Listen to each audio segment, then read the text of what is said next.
sail with me?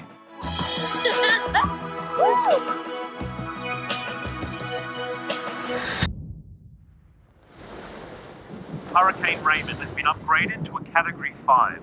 Should we be worried? Mayday! This is the sailing Amazonas, you copy! I love you. Get below! I'm not leaving you! Get below now!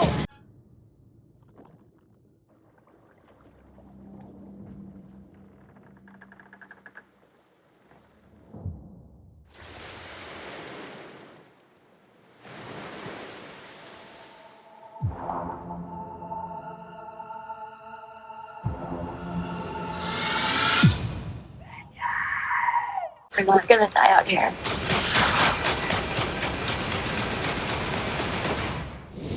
Hey everyone, this is Lynn with Hollywood First Look Features, and I'm here at the Los Angeles premiere of Adrift, which is based on a true story starring SHAILENE Woodley and Claflin.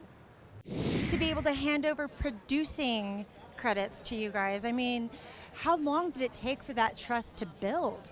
Yeah, I mean, we found the story 5 years ago, and we started writing it 4 years ago. So we were really in touch and talking with Tami and developing the story with her for a long time and for years, yeah. So in doing the research and working with her, what was the one most shocking thing that you guys discovered when working with her? You should ask her this question and see if she responds in a similar way, because it still shocks us. She doesn't see herself as particularly heroic, and she doesn't think she did anything anyone else could have done in her shoes, which is so inspiring and unbelievable to us because so few people in life could have survived what she did. Yeah, we include ourselves in that. The strength, the skill, the just courage to push forward that she has. It's like, I think that's what's the most uplifting, is that like real heroes don't think that they're heroic. And she is one of those people that her humility and her strength really is what helps her survive.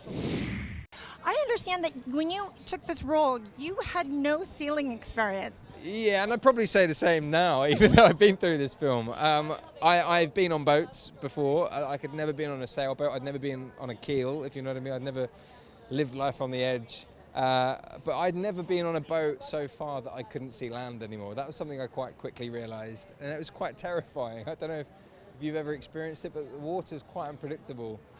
To actually have to play this role and not have your bearings exactly, I mean, what was your first experience? I chose not to wear any shoes for the entire film. The amount of times I stubbed my toe on something that I shouldn't have, you know. I had to basically pretend I knew my way around my boat, even though like it was brand new to me. So I was sort of swinging from the rafters and ropes and trying to look as heroic as possible, but I was basically stubbing my toe every 5th second. So it was difficult. It was very difficult to make yourself look like you know what you're doing when you really have no idea. But we were really lucky to have a great team of people who were literally showing us the ropes. And I think the great thing about film is that there's repetition. So if you did mess up, there's always a way you can just shoot it again.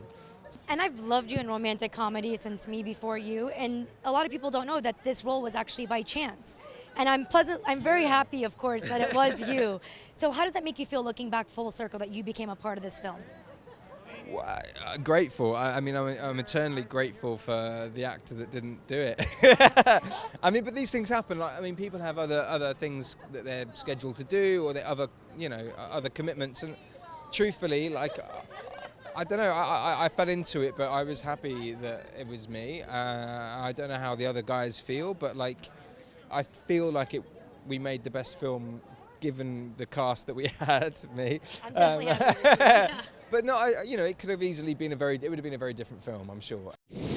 I found that this film was maybe not easy, but not hard. You know, as actors, my opinion is our biggest responsibility is to professionally listen and react to the elements that surround us. And in this project, I had the most incredible colleague that anyone could ever ask for in Claflin. And he's so available and so open and so honest in his portrayal of his character that he made what I had to do so easy. And then also you have the ocean and you're reacting to real elements. You know, you're very picky with your projects, and you're a producer on this film. What was it about Tami that initially just touched your soul? You know, I think the most important thing for me is that, you know, this is a movie that I wanted to do because I'm an actress and an artist, and it's a potent, powerful story to tell, but ultimately we're telling someone else's story. And so the most important thing to all of us through this whole experience, even if it was just the crew, every single person had her truth and her reality and her intention in mind, and that really rooted us and put things into perspective. I'd say that you're going to leave the theater. This is a movie you want to see in a movie theater because the scope of the film is so giant. You have 60 to 70 foot waves. You have a survival story that's full of anguish and thrill, and yet you also have a love story. And who can't relate to love? Who can't relate to relationship?